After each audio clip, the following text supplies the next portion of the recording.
OIMORE nyako Ramogi Tv kamoro mora maintiere ageno ni riyo makare machiegni e chenro mar weche manyien mag OIMORE ka jatend piny Kenya William Ruto nitiere limbe e kadha wadh nam chumbi kaka uno ne nitiere county ma Mombasa kama bende joka kingi timo limbe margi motelo ne tieko limbe margi ma bende rumo ayanga odiochieng'no ma Kenya. Nyako Ramogi waiko ni weche mang'eny mathoth kamoting'o weche goeko mag arita ma bende chochni e gwenge moko kaachiel koda koth mapek ma bende sani koro biro go ula ka jogo manono kor lwasi wacho ni koth machalo kamano pod biro medo chwe e gwenge mopogore opogore e pacho kaeri. Machiegni wachako gi weche manyien e yo machuok.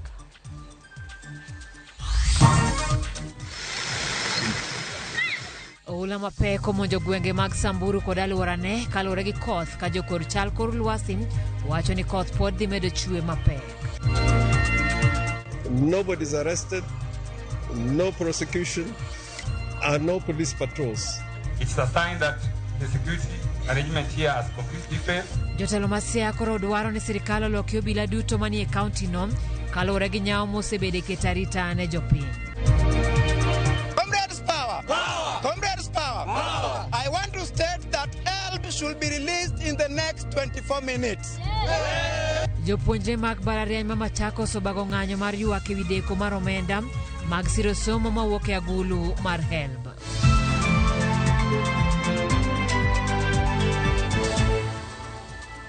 Machiegni Nyako Ramogi par ni nyalo tudori kodwa namba mar ote machuok 23900 kao kamano yudwa achiel kachiel e mbui maro mar YouTube Ramogi TV bende yudwa X kata Twitter kachiel kod Instagram. Nyinga Simfrozo Kinda jaloko mar Belinda Adhiambo. Kawachako ni koth mapek madhi nyime kod chwe moko kuom gwenge mapacho ka osechako kelo masira. Jago moro ma jahigni 40 oolo nego e ulalo ma Ikamate mayudore i Gembe North e kaunti ma Meru. Masira notimore kako machielo ji 8 oresi bang' lori mating'o sigo manyogi idho ng'ielore apaya manie gwenge Malerata Samburu kaluwore gi koth mapek mosebedo ka chwe e gwengego manokelo ula mapek. Bad migawo marango chal kor lwasi nyoselano ni koth mapek biro goyo thoth gwenge pachoka ahinya to e giko jumane. Lidia Okeyo nigi mathoth. Ne en koth mapek manochwe gwenge Malerata e kaunti ma Samburu. Kodno nokelo ula mapek manokelo ng'ikruok e wuodhe mag apaya kalori mating'o sigo manitiere kod ji 8 iye nong'ielore. Komanda mar obila ma Samburu David Wambua owacho ni nochuno mondo mikel ndek kalapapla mondo mi oresgo ji 8 go kalapapla mano mar NRT. Mabiro bang' bad migawo makoro chal mar kolwasi golo lendo chieng' tich adek lendo manyiso ni koth mapek biro chwe thoth gwenge ma pachoka chakre tich ang'wen jumani nyaka chieng' Jumapil. Counties mabiro bedo gi koth mapek gin kaka kaunti ma Nairobi, Mombasa, Marsabit, Mandera, Wajir, Garissa, Isiolo, Samburu, Turkana, Embu, Nyeri, Kiambu, Nyandarua, Laikipia, Murang'a, Meru, Kirinyaga, Tharaka Nithi, Busia, Kisii kod Nyamira. Counties mamoko mabende biro bedo kod koth mapek gin kaka counties ma Kericho, Bomet, Nakuru, Narok, Migori, Trans Nzoia, Nandi, West Pokot, Baringo, Uasin Gishu, Elgeyo Marakwet, Vihiga, Bungoma, Homa Bay, Kisumu, Siaya, Kakamega, Kajiado, Machakos, Kitui, Makueni, Lamu, Tana River, Taita Taveta, Kwale kod County ma Kilifi. Uganda koro kwa mondo mi obeda kicha nikech kodno dhi kelo ula mapek kabende okwagi mondo mi kik gibuogi tie yiende e kinde ma koth chwe kendo kik gioro ula ka kodno chwe mondo mi gigeng' masira mar mil mar polo ka derepe okwa mondo mi oriemb nyamburko ka gitang' mondo giduok chien kwan masiche mag apaya matimore kinde ma koth mapek chwe.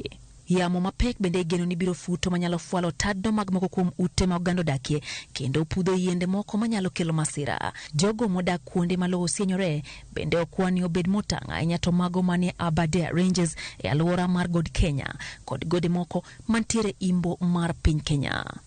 Lydia Okeyo, Ramogi TV, Nairobi. Weche mag arita en jatend migawo mar arita Ngire Kithuri Kindiki onyiso joma osebedo ka siro jokuoge jamni kod omenda kachiel gi nyiewo jamni magi kwalo ni ndalo gi koro rumo. Kindiki wacho ni piny owacho osechako luwo josiasa mawachore ni osebedo ka siayo lweny e kind ogendni modak e counties mag Samburu, Baringo kod West Pokot kendo singo mar chwalogi e doho. Kata kamano josiasa mawuok e kaunti ma Baringo bende ogolo duondgi kendo seyo piny owacho kuom makogi kendo chunogi kod ndiko ripot e wi kuo mar jamni mosebedo kadhi nyime e counties go. Chris Owino nigi ler. Kata odoko ni jokuoge mag jamni osebedo kathiro yiwgi ne apisas mag obila e counties mag Baringo kod Samburu, jatend migawo mar arita Profesa Kithure Kindiki pod nigi geno mar tieko jokuogego. Wale wanaochochea jamii kuendesha hii biashara potovu ya wizi wa ng'ombe, siku zao zimehesabiwa. Tutawakamata na wasijaribu kututisha ati kuingiza siasa hapo ndio tuache ile kasi ambayo tumeanza. Tutawakamata wote. Na hata jela za Kenya zikijaa, tutajenga jela mpya. Kindiki wacho ni kopogore kod apedha mar tieko jokuoge jamnigo, piny owacho dhi yaro net mare kendo mako jomosebedo ka siro jonjore makamago kod omenda, jomosebedo ka nyiewo jamni mag kwalo, kaachiel kod jotelo mag siasa mosebedo ka goyo siasa mag siayo jopiny. Wale wanaopatiana pesa kwa majangili, wale ambao wananunua mifugo walioibwa, na wanasiasa vile vile, wale ambao kazi yao imekuwa kufanya siasa mambo ya usalama na kuhakikisha kwamba wengi wao wameata chochea wananchi. Kaka yo market owachno etim, obila kod okwach kich osechako luwo josiasa mawachore ni osebedo ka siro kuo mag jamni kendo siayo ogendini modak e gwengego. Na tumeanza kutafutana na wahalifu wote na wachochezi wakiwemo viongozi ambao wametumia swala hili la majangili kuchochea wananchi, kuiba mali ya wengine na kuua wengine. Kindiki bende ochayo joma osebedo ka tudo kuo mar jamni gi kido kod timbe ogendni modak e gwengego, ka owacho ni kido makelo kuo mar jamni kaachiel kod tho mar jopiny dhi ataro kod pend chik. Na hatutaki mtu yoyote kuingiza siasa, dini ama mambo ya kitamaduni katika siasa. Hakuna utamaduni ambao unasema watu waende kuua wengine, kuchukua mali yao. Na kama kuna utamaduni kama huo utamaduni ni kinyume na sheria na katiba ya Kenya. Kindiki owacho magi e county ma Laikipia bang' romo kod jodito mag obila kod loch nanga mawuok e gwenge mag hoho mar Okak. Mabiro kaluwore gi monj mosebedo kadhi nyime e counties mag Baringo kod Samburu e jumbe ariyo mokalo, gino ma oseweyo ji mohewo 4 ka owito ngimagi kaachiel gi lal mag jamni mathoth. Mage timore kinde mamoko kuom jotelo mawuok e county ma Baringo owuok oko mar siro chenro mar nyayo kwe, kata kamano gisayo sirikal kuom chunogi kod ndiko dhogi ka apisas mag obila. Ka otelnegi kod seneta ma Baringo William Cheptumo, jotelogo kata kamano okwayo jodak mawuok e gwengego mondo onya kwe e kindgi. Let us be calm. Let us allow peace to prevail. We have suffered for long, and the time has come for us to speak as a country, as a people, as leaders, and say enough is enough. We need to now stop this infightings and killings and stealing of livestock. Kuanzia leo kwenda mbele tutaanza msafara wa amani kuzungukia sehemu zote ambazo ziko na matatizo. Tutakuwa na hao wenzangu wote ili kusaidiana na vitengo vya usalama. And let them understand that we are doing what is humanly possible for us to make sure peace is restored in Baringo. Chris Owino, Ramogi TV, Nairobi. Erokamano nya Chris kom lipono wadhi county Masiaka mobile county no korese kuom samue weche magarita kwe kamonj mag maundu makinde ka kinde medore county no. Mokuom jotelo koro dwaro ni tim lokruok ne obila duto matiyo Siaya kaka yori darita kwe gwengego karanyisi en Alego Usonga majumbe ariyo mokalo nyocha jonjore onege ji 3. James Okoth nigi lerno. Kalore gi medruok timbe maundu kod monj makinde ka kinde motimo tiape county no, Jopiny koro odak gi luoro ka wang' koro ochomo apisas magarita kwe e kaunti no.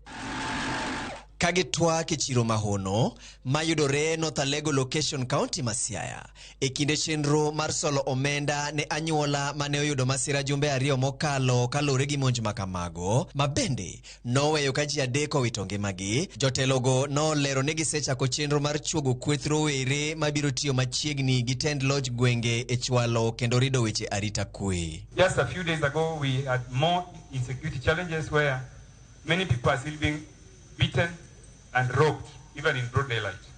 We want to ask the national security organs, the Inspector General of Police and the Cabinet Secretary in charge of security, that you now must come on board and ensure that the people of Alego Songa experience peace. Paro mane ojiu gi gavana ma county no, James Orengo, kagiseyo obila kuom samuoyo makoro omiyo jopiny odak gi luoro. Gibuogo mar dhiro lokruok e tesende mag obila e county no. These continuous security lapses where thugs are able to rob and kill people even during the broad daylight is unacceptable. It's a sign that the security arrangement here has completely failed or the total breakdown. We will not allow this to continue, and that's the reason why we have said that going forward we are going to form our own security vigilantes, which is going to work with the assistant chief and the chiefs to give us protection, because it appears that the police force is no longer capable. There's general criminality like destruction of people's property or assaults, which are frequent. Nobody's arrested, no prosecution, and no police patrols. And in fact, the decision that we have made is that it may be necessary for us to create a vigilante, a lawful vigilante, that can help the community deal with the cases of crime. Mai biro bang' romo makinde ka kinde e kind jopiny, obila kod jotend josiasa e weche arita kwe, mabende giwacho ni pok onyago olemo. James Okoth, Ramogi TV. Dowe thuolo gi rambuna chija bich ma itudo gi ketho mar mayo jago moro omenda maromo silings milion 13.5 e yor miriambo ni negidhi uso ne mula. Japiny Australia manyinge Bloomfield Thor ne ochwalo ng'ur ne obila mago kwach kich ni achijago ne owuonde kendo kwalo pesa ne. Obila ne ojuko gi mwandu moko makoro itiyo gode doho kaka neno.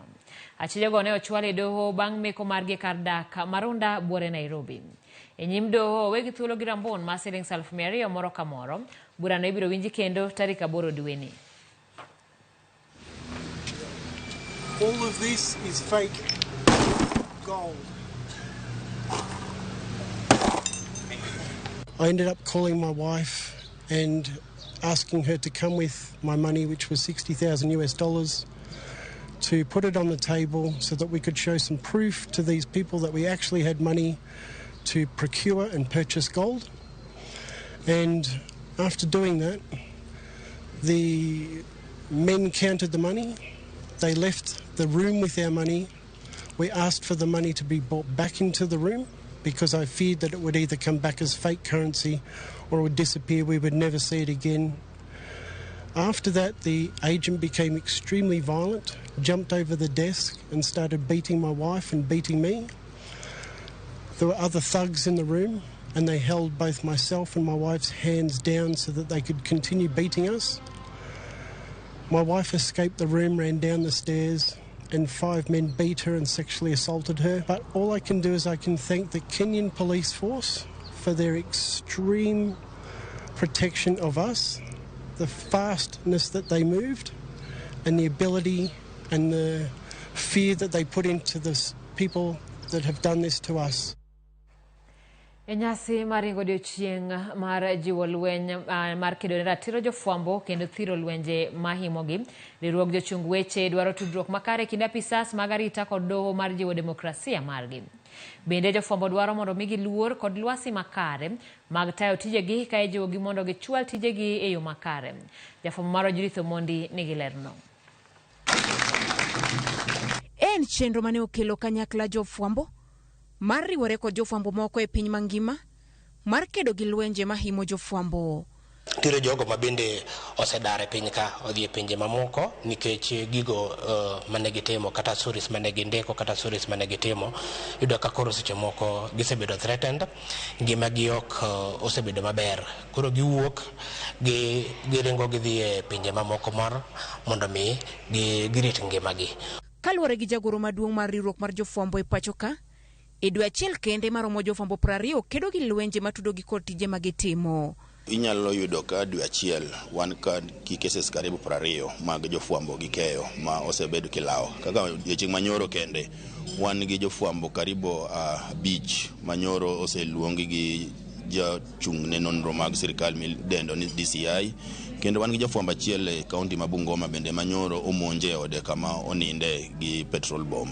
Koro yudo ka ndalo 2 kende wan gi cases 6. To mago gin gigo duto mwayudo ywak mag kuom jofwambo gi keyo e pacho mangima. Odiechieng' nyaka yud nitiere jafwambo gi keyo moro mane omonji gi obila, omonji gi josiasa kata omonji gi jomahundu. E nonro mane otim kod jafwambo Chachilo Tieno, mahao nus mar ji mane otimnegi nonro koni fwambo chal ka gima miriambo kod weche moko ma ok gin adieri wuokie ahinya to e kinde mane piny Kenya ochomie yiero ka mbui otelo ka iluwe kod redio. Ogai mar jomin buche Renson Ngonga, ma bende ne ochopo e nyasi no e boma ma Nairobi, okoni ochopo kama koro mondo mi duok piny buche ma itudogo jofwambo e doho nyaka gichak chiwo lipode ma otimnegi nonro makare. What I would urge, please report correctly. Don't report for the sake of maybe, I don't know, coverage, I don't know. Report the way it helps. It helps that mwananchi to understand what is happening in our courts. Kata kamano, okoni kaka ogai mar jomin buche, kama ji biro rocho e ratiro mar jofwambo, obiro wuok oko mar neno ni kumo chiu. Investigations into crimes committed against journalists should be undertaken expeditiously and those found culpable should be prosecuted. Therefore, it is paramount that witnesses and whistleblowers are effectively protected and not victimized so as to ensure quality prosecutions are undertaken. Jatatiji mar duol ma ochung' ne jofwambo David Omoyo, mane loso e kaunti ma Kisumu, okoni giseketo lai magindikie jofwambo ma oroch ratichgi, kendo gi ji ma winjo donjnegi. That we have a press freedom violation register, which is part of like evidence that it is tracked, we know the perpetrator and all that. So even if the culture of impunity stops those responsible from being held accountable today, we are sure that they will be held accountable. Jogo ma oyang kaka ji makinde mathoth nyayo lwenje makwako jofwambo, oriwo jotije piny owacho ahinya to josiasa kod apisa magarita. Judith Omondi, Ramogi TV. Odiochieng' mar adek e pacho ka, kingi mar piny Ingereza Charles mar adek kaachiel kod Malkia Camilla ne koro timo limbe kadho wadh nam chumbi e kaunti ma Mombasa. Kingi ne oromne gi jatend piny Kenya William Ruto kaachiel kod jalupne Rigathi Gachagua mane ok oyuoro e nyasi mag ndalo 2 mokwongo mane otimore e boma ma Nairobi. Jafwambo marwa mawuok Mombasa, Joja okomiyo waler. Jolweny mag pi midendo ni Kenya Navy ne jotimo ikruok makare ka girito gi sironyo kingi mar piny Uingereza Charles mar adek kaachiel kod Malkia Camilla manie limbe mar ndalo 4 e pacho ka. Kae, arita ne ojiw malich mokalo ei nam kaachiel kod alwora mar kambi jolweny go mantiere Mtongwe e kar chung' od bura ma Likoni Mombasa.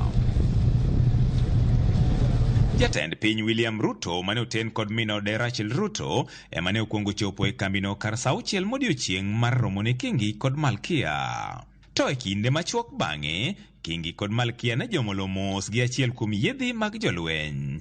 Kae, jalup jatend piny Kenya Rigathi Gachagua bende ne ochopo mar rwako Kingi.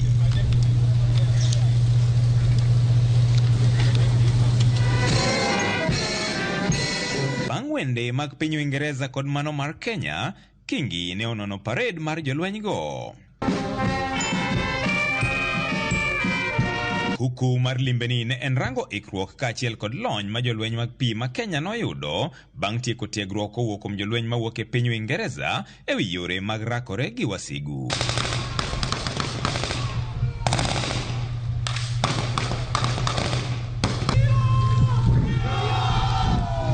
Jolweny mane opuodhi bang' yudo tiegruogno koro igeno ni biro tiego jolweny wetegi manie kambi jolweny 2 kadhodh nam chumbi ma en mano ma Mtongwe Mombasa kaachiel kod Manda Bay mantiere kaunti ma Lamu.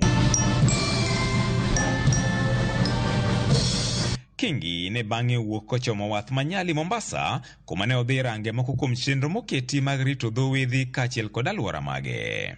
Obiro tieko ayanga wuodhe mar ndalo 4 e kaunti ni ma Mombasa bang' timo limbe e kuonde mopogore mani kod historia moriwo piny Kenya kod mano mar Uingereza. George Aoko, Ramogi TV, Mombasa.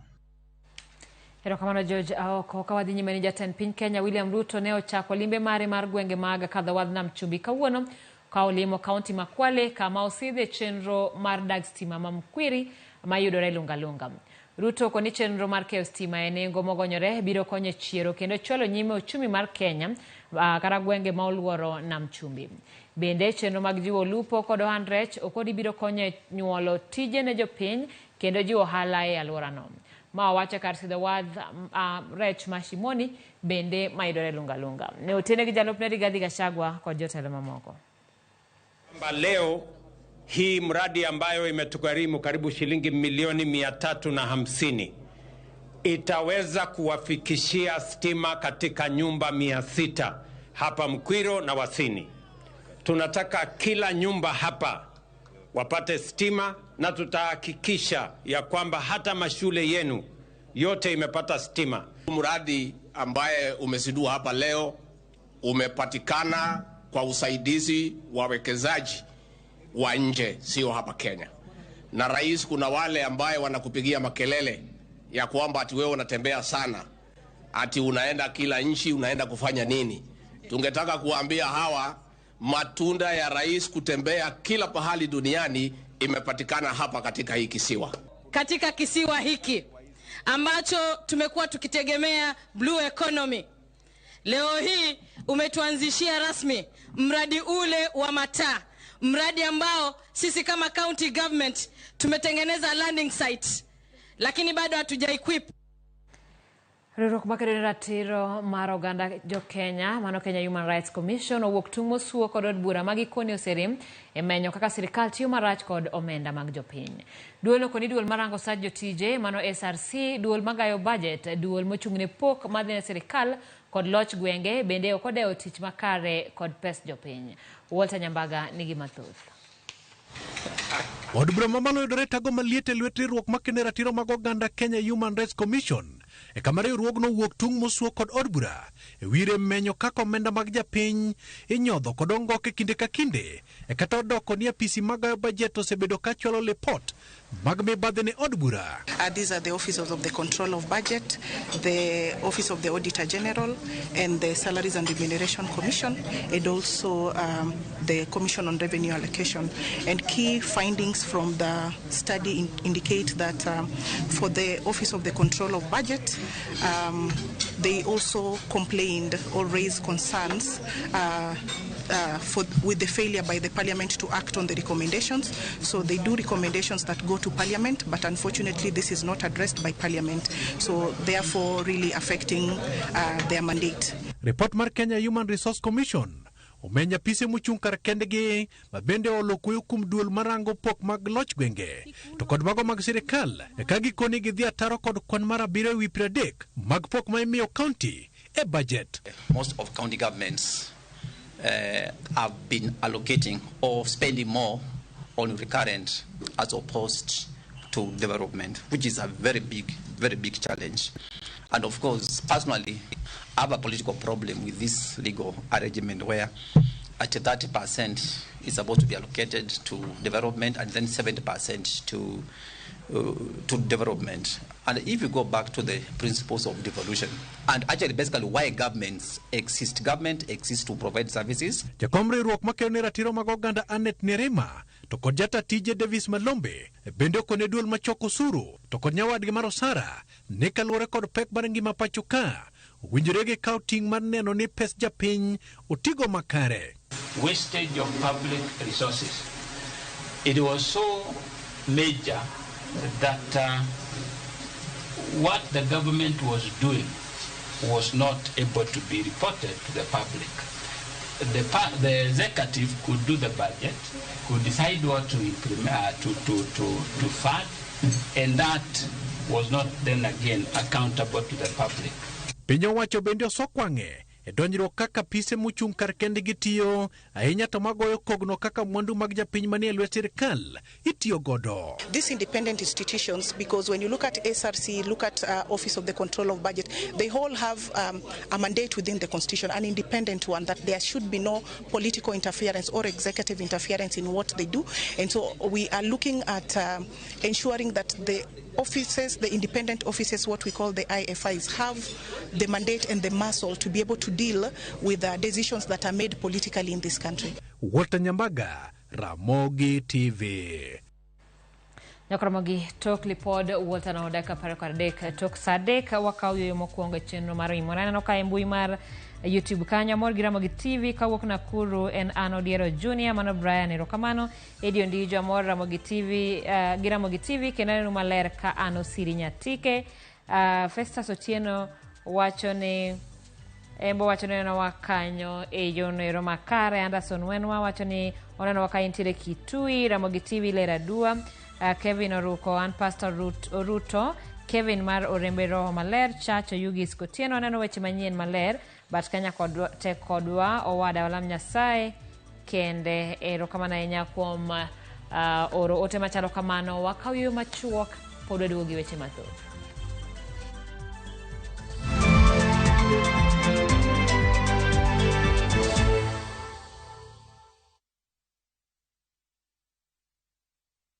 Jipange na View sasa iko hapa sasa. Jishindie maelfu ya pesa kila siku kwa kutazama content kupitia View sasa kwa shilingi 50 pekee. Kuna mshindi wa shilingi 1,100 kila siku, 1,500 kila wiki na mshindi wa grand prize ya shilingi milioni 3 cash money. Kushiriki piga *487*3#. Chagua Jipange na View sasa. Kisha chagua video package ujipatie points na uongeze uwezekano wako wa kushinda mamilioni. Hakuna kudownload au kusubscribe. Unaenda tu nywe. Jipange ushinde mamilioni na View sasa. Mamilioni. Sheria na masharti kutumika. Imeidhinishwa na BCLB number 2978.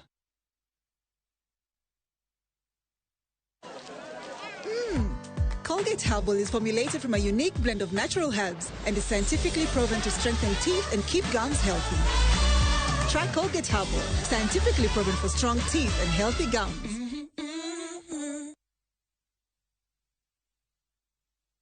Book your festive holiday Navview Travel. 3 days Masai Mara from 15,000 Kenya shillings. 3 days Amboseli, Samburu, Saba from 30,000 Kenya shillings. Coast Self-Drive from 14,000 Kenya shillings. 5 days Coast SGR from 45,000 shillings. 5 days Coast Flying from 72,000 shillings. 5 days Dubai from 800 USD. 5 days Zanzibar from 940 USD. 5 days Thailand from 1,550 USD. 8 days Singapore and Malaysia from 2,450 USD. Book a group and travel free. Call 0703-254-254 or book online www.viewtravel.com.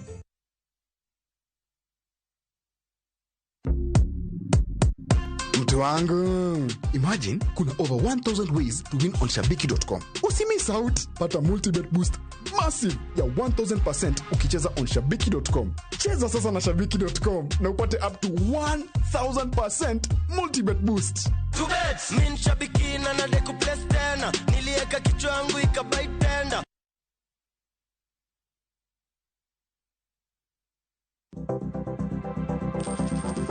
Inyalo goyo kwan kod omenda ma aching kata ma ikete baasha ka isiko itiyo kod omenda mohingo kaka onego itigo. Tema ne keto e baasha omenda ma idwaro tiyogo kama moko to ikung kata ikan.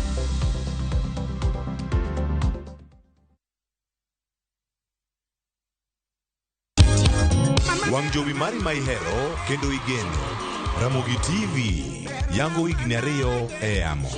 Kuom mano, wan kod chenro mar arieya mar duoko erokamano kendo riwore kod johera magwa e kaunti ma Siaya kod Homa Bay. Nikech e Ramogi TV kae, wan gi adiera ni ngima en mwandu. wabobedo kod nyasi mar chiwo thieth ne joneno magwa, kendo wabiro bako budho mar atipo. Kaeto watieko kod alam mar goyo erokamano ni Nyasaye kuom tayowa e hignigi duto. Jolendo magwa muhero kaka Lynn Ramogi, Stella Brenda Nyathi Ochieng, DJ Kolo, DJ Vic, Ninja the Entertainer, Min Jake, Ruth Nyajemo, to kod mamoko biro bedo kodwa e wuodhni. To mondo nyasi odhi makare, ka wakelo mor kod ilo ne jonenowa. Ka in jawala, riwruok mok mar piny owacho, kata kar tiegruok, inyalo riwri kodwa ka ioro ote ramogi@royalmedia.co.ke. Bi wariwre kanyakla ka wakelo ber, mor to kod puonj ne oganda Luo.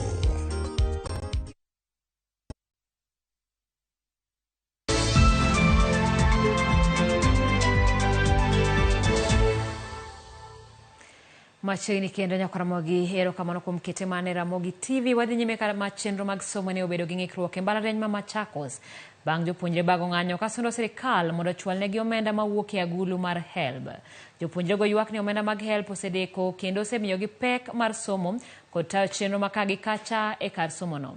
Obila ne ochuno mondo ti kod iro malungo wang'e keyo jopuonjre go mane ochungo chenro mapile ka pile. Ywak makama bende imedo chwal gi jopuonjre mag mbalariany mamoko mabede ywago deko mar hola mar HELB mapok odonjo e agulu maggi mag bengi.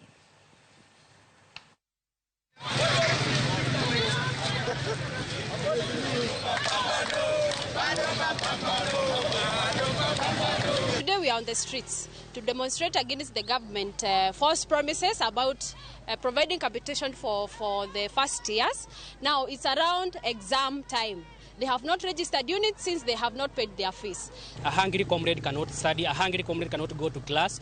We therefore request the government to release the funds with immediate effect. I want to state unequivocally, without any fear of violence, without any fear of contradiction, without any fear of prejudice, that this government does not value education. Where are these funds? Are these funds entangled in a web of compound interest?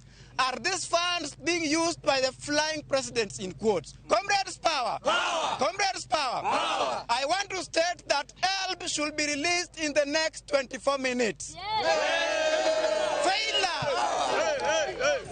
Failure for HELB to be released in the next 24 minutes. We are continuing with demonstrations. Mokom jokanya sekta mar somo e kaunti ma Migori dwaro mondo piny owacho kel chenro mar chiemo ne jopuonjre skunde mondo res kwan jopuonjre mathoth ma wuok e familia manwengo gene piny. Jafambo marwa Jo Juma miyo walerno. Nengo mamalo man ngima mosebedo kamede pacho ka ikindi ka kinde koro seweyo ka jokenya mathoth gwonyre gi pado. Mogo kuom familia manwengo gene piny ok nyalo gago nyadidek e odiochieng' achiel. Koso gago makare osethiro chenro mag somo e skunde mathoth e kaunti ma Migori. Feeding program to vulnerable students in school would be a game changer. Lots of kids are starving. That's a fact. And it's painful to see a child coming into class hungry and cannot concentrate. Skun primar no manombo maidore e subcounty Masuna East en achiel kuom sikunde kaunti ma Migori ma jopuonjre mathoth yudo pek mar somo nikech onge mar gago makare. Poverty index around this neighborhood ni malo kabisa. I want to say nikech nyithindo mang'eyogi aluongo buche mar jonyuol ka thoth jonyuol man kaka wacho almost 70% yuto mag ni piny. Japuonj maduong' mar skund primary mar Ombo David Okelo wach nitiere kwan jopuonjre mathoth ma seche ma jowetegi dok pacho mar yudo gago gin gidong' e sikul kendo gimodho mana pi nikech gionge kod geno mar yudo gago ka gidok pacho. En so sad kwa en sa lunch tiyudo ka nyithindo madhi kata par gi wiye oluoro bohol kanyo gituomo pi ka gisetuomo pino to gimodho to ginindo girito sa class. I've witnessed this and it is a very painful situation. Parts of our nation, some counties are actually introduced that, like in Nairobi. The governor there is doing a tremendous work. Prayer is that this county government of ours should reconsider that. Newane mae osteo chenro mag somo mag jopuonjegi. Ka poni lunch program nyalo bedo school ka nyithindo nyalo concentrate. Thoth jonyuol man around this place gin jonyuol mayuto margi ni piny. Ginyal chopo dwaro mar miyo nyithindogi chiemo kaka dwarre. Lipot yang ni jopuonje mathoth masome mokuom sikunde e kaunti ma Migori maidore e kunde dak manueng'o ji ni piny osebedo ka leo sikul nikech gidhi manyo tijego mag lwedo mondo giyudi kaka ginyalo chiemo. George Juma, Ramogi TV, Migori. Obila mag apaya dhi nyime gi timo tiegruok ne jogo mantiere sekta mar wuoth e pacho ka duto e neno ni oduok chien masira mag apaya ahinya to e ndalo nyasi mag Christmas kod yawo higa manyien. E kar dak ma Kondele, obila kod jotend NTSA ne obiro kanyakla kendo twak gi joriemb nyamburko, joriemb apiko kod jobodaboda e neno ni omigi puonj mar rito chike mag apaya. Tendo obila mag apaya wacho ni moingo dhano 4,500 e piny Kenya mangima wito ngimagi e masiche mag apaya gino ma inyalo geng'. Bende obila olando ni gidhi chako tiyo kod masin ma ong'ere kaka alkoblo e fwenyo jogo mariembo kosemer. Ofisa, pengine hamjajua. Kwanza nashukuru Mungu kwa mkutano wa leo. Abiria mteja mzigo enda shule, hakuna mambo ya kusimama hapa kwa base. Wabitoga jomang'eny ndara ndalo Christmas. Koro wabiro mondo wachak walos jowagi ndalo ka wadhi Christmas mondo sama giriembi ndara, sama gini ndara, sama giwuothi ndara, to giwuotho ka ging'icho, ka they are very careful, ka ging'icho maber. Gini onego bede ni kata oket every dwe to wabede gi puonj kaka mago. Dhi bedo maber kabisa. Sanity be nyalo kwayo derepwa gi conductor wabed jo maler kabisa. To wabed gi discipline. Mokwongo onego wabed gi full uniform. Nyiso ni nyaka ibed gi reflector jacket, ibed ng'ama orwako wuoche, kasi rito chike mag apaya kaka riembo apiko. Mano gima long'o sana mwayudo koa kuomgi. Kawuok Kisumu wadhi nyaka kaunti ma Homa Bay kama riwruok mok mar piny owacho mong'ere kaka Habitat for Humanity Kenya ka omakore gi bad migawo mar doho kod tend arita kwe kaunti ma Homa Bay ochako chenro mar tiego ruodhi kod jolupgi kotenore gi weche mag lowo mondo gibed gi ng'eyo matut e kinde ma jopiny tudore kodgi ka dwaro lony e wi weche mag lowo. Tiegruok ma kamano ne okelo kanyakla ruodhi duto kaachiel gi jolupgi e gwenge mayudore ei kaunti ma Homa Bay. Kaluwore ni gin ema jopiny thoro chopo irgi e kinde ma gin kod pek mag lowo. Moko kuom gigo ma opuonj ruodhigo kod jolupgi oting'o yore ma ng'ato nyalo luwo ka manyo oboke mar lowo kata title deed kod kaka ginyalo tieko lweny e kind jogo malaro lowo. We have a lot of conflicts around the household level as a consequence of some of the decisions that our chiefs make. You know, the chiefs will be better informed, and we expect that out of this, our chiefs will make better decisions. We will expect also that there will be fairness and also the justice, the delivery of justice will also be enhanced around that area. We want the community, especially the vulnerable families, to know their rights, to know the processes of how to get the title deeds, where the rightful place or the rightful office to go and inquire about the title deeds. Chiefs are the closest arm of the government to the people, and they are the easiest. They have the easiest access to the masses, and so when they get proper capacity building, they are able to share it and to disseminate it to the rest of the members of the public. Wadhi nyaka pinje maoko kama koro yangore ni lwenye kind kweth mar Hamas kod piny Israel osenego ji maya 10,000 nyaka nyocha lweny no chakre tarik 7 dwe mokalo. Mae timore kata obedo ni tong' e kind piny Kenya piny Egypt kod Palestina ne oyawo mabede kwan mar dhano moingo 400 osekalo kawuok Gaza kadonje piny mar Egypt odiochieng' manyoro. Odiochieng' ma kawuono bende ne ogol nyinge maromo 400 mabiro kalo kadonjo Egypt. Bende piny Amerika olando ni gibiro tiyo gi piny mar China maneno ni winjruok oyudore e kind Palestina kod Israel.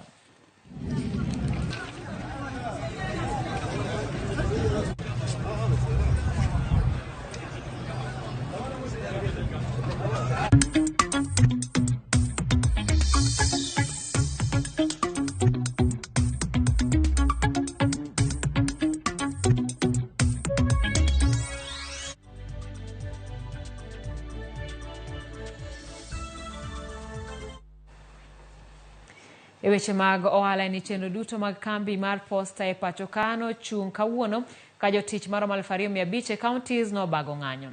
Jotijogo ywak ni kamino kidek podho kaluwore kod midhiero mathoth mokwake. Maduong' mag ywago en osach gi masani oselewo kuom thuolo mar dweche 5 kendo pod kwanore. Riwruok matudruok mar jotich mag kambi mar Posta nogolo ote juma mokalo kagiwacho ni kambino kidek podho kaluwore kod achiedh nade mathoth mokwake. Jagoro mar kambino osebede migepe mopogore mag piny owacho kuom rem chudo ne chenro kod mwandu mag yudo kowuok kuom Posta. Jotich makwan gi ohewo 2,500 mawuok e gwenge mopogore opogore nochopo kare singone kane gibago ng'anyo ka gikwedo lewo mar osachgi kuom thuolo mar dweche 5. Wanindo kech gi nyithinde udi. Kaka wachul school fees onge gimora mora menyalo kete mesa. Konywa uru sirikal. Wanafikiria watoto wetu wanaenda shule na nini? Hakuna chochote tuko nacho. Tunabaki hoi hoi. Nyumba zimefungwa, watu wamekaa nje. Watu wengi wetu ni wale wako na pressure kwa ajili ya mshahara. Wengine hawako kwa ofisi. Wengi wamekufa kwa ajili ya stress. Jotijogo ywak ni kata mana pension ok gibi yudo kaluwore ni ok osebed kichulo menagi magaeri. Pensions, when we retire, our money is not there. The postal corporation is not remitting our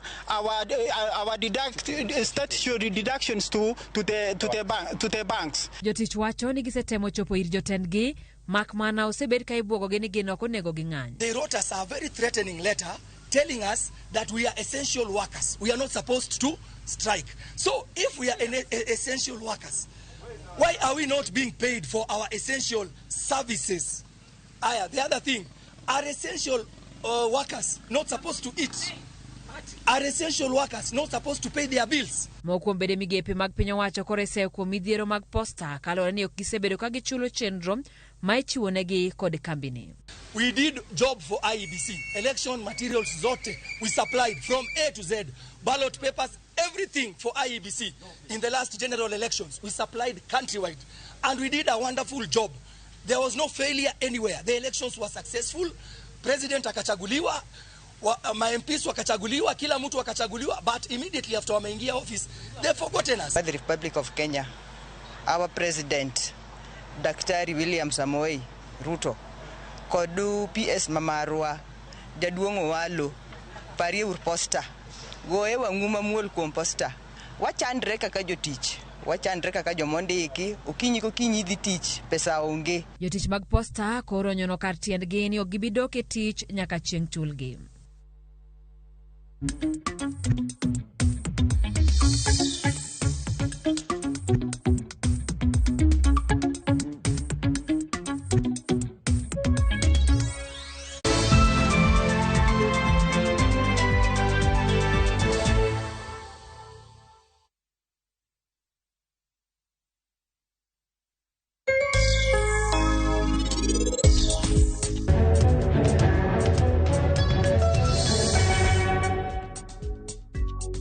Jomoko nomiya tich moro mondo atim, dhano ok atimo tijno design mane gidware. Koro sane gimanya design gi.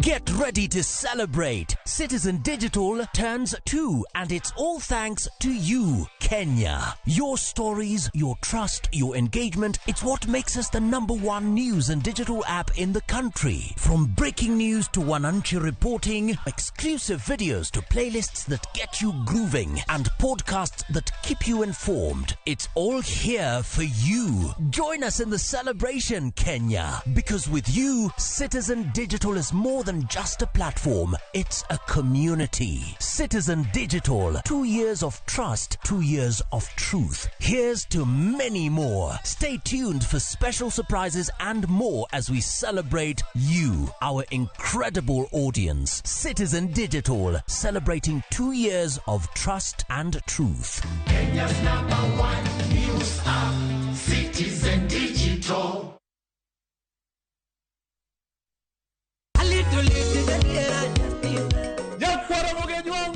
Chiegni e show mamit maraktari ma iluongo ni Ramogi Night wakelo go ticha beach katicha beach seche machal kama ka in jahera mar luo benga kata ajawa.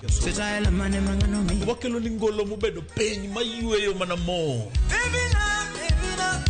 Lungani kolo kol instrumental kaberni be inyalo lungani boy handsome within and without. Boy handsome moment away aroji bed and breakfast sama pekni tilungani ngenja the entertainer. Kaka pile nyakona mogejo wacho ni kete manaka. Ramogi Night, Teacher Beach ka Teacher Beach, Sangwen Otieno.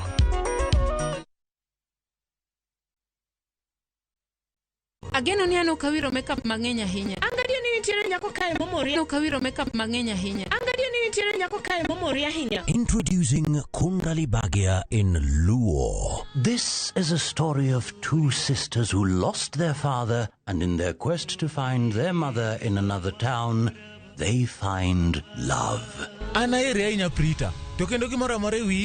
Enjoy this romantic drama of Kundali Bhagia in Luo on viewsasa.com. Mano bera hinya. Era mit, era odake kindwa.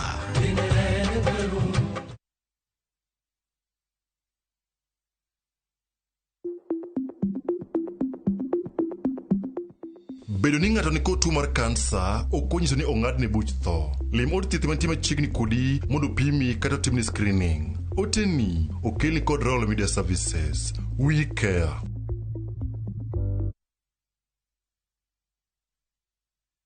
Wekelea na shabiki kaende.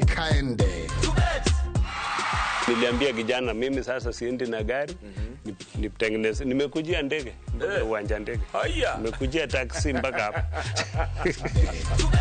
Mimi kwa majina naitwa Samuel Juma Kiboi, natoka Kitale. Na ukipigiwa simu ulikuwa wapi? Nilikuwa kazini. Nakwambia nilipopigiwa simu ilianguka mkononi. Hata nimechukua loan na sijakamata 1500. Yale nilikuwa nimepanga. Yote yametimia. Kama nini hivi? Niko napeleka mahari ya kijana. Nilikuwa nimeweka tarehe 18. Mimi ni mgeni kama gut. So nilikuwa nauliza pesa itatoka wapi. Lakini sasa Mungu amepitia shabiki wakasema bwana, wacha tukufungue minyororo. Na ninaambia wale ambao wachacheza wajue ya kwamba chezo hii ni ya ukweli. Na nimeiona leo, na hata wale walikuwa wamekataa wakiwa mapasta wanasema utapeli, jana waliweza kusema, walitubu wakasema sasa hata nao wanaanza kucheza. Kama last week, tumefanya tena this week. Juma Kiboi, $500,000 kaenda jackpot ya shabiki. All he did was very simple. Ni kunisikiliza tu na kufanya. Chukua simu yako, SMS KJP kwa 29063. Kaenda jackpot is a guaranteed jackpot. Lazima kila wiki tupatie mtu. Na sio lazima upate game zote. Juma alipata 11 out of 13. Ako na nusu milioni.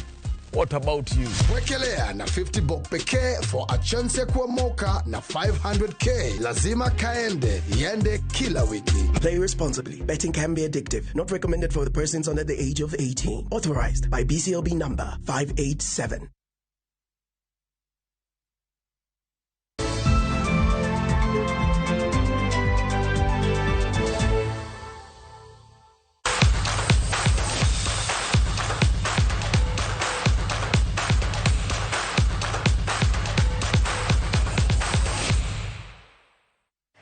Machiegni nyako Ramogi pau tuke wachako kod tuke mapacho kaka matugo mar KPL manago Kakamega kawuono.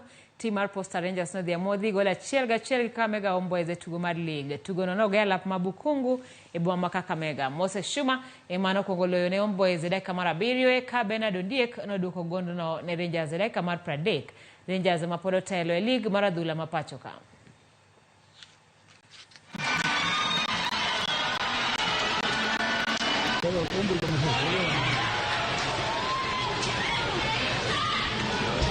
Unafanya sijapata bao na makasia zamani.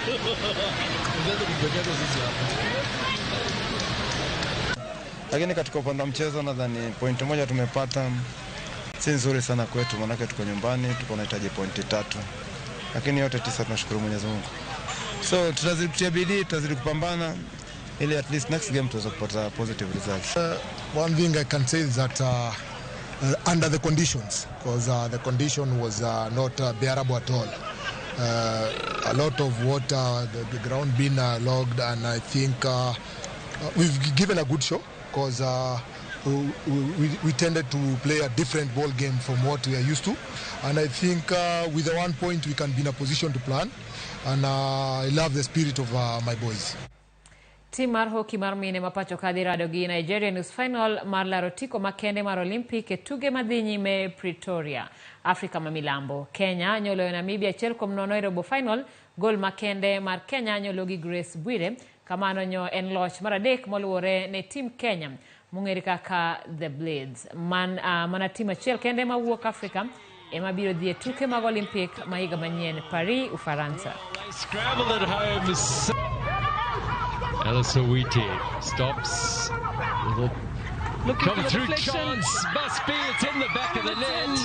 And she's given the goal. Team mar basketball mar mine mawuok Kenya Equity Hawks oloyo APR mar Rwanda e tuke madhi nyime Kigali. Gin tuke mag laro thuolo madhi e final mag tuke Afrika. Nyi Kenya go notiyo matek mokalo kata bedo ni APR ne nigi johera mag mapacho manyo opako gi kendo loch mar Equity omiyo gi geno mar duoko pacho kata maduogo pacho gi loch mogik. Jatugo mar Equity Airebu Malu e manyo okuongo loyo ne Kenya point 3 mana bang' dakika 3 mag tugo.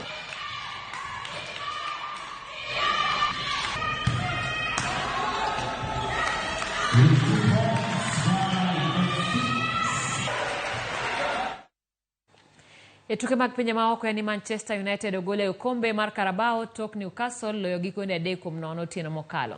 Yawuot Erik ten Hag go emanokawo kombeno e season mokalo. Sani koro Newcastle dhi rado gi Chelsea e robo final.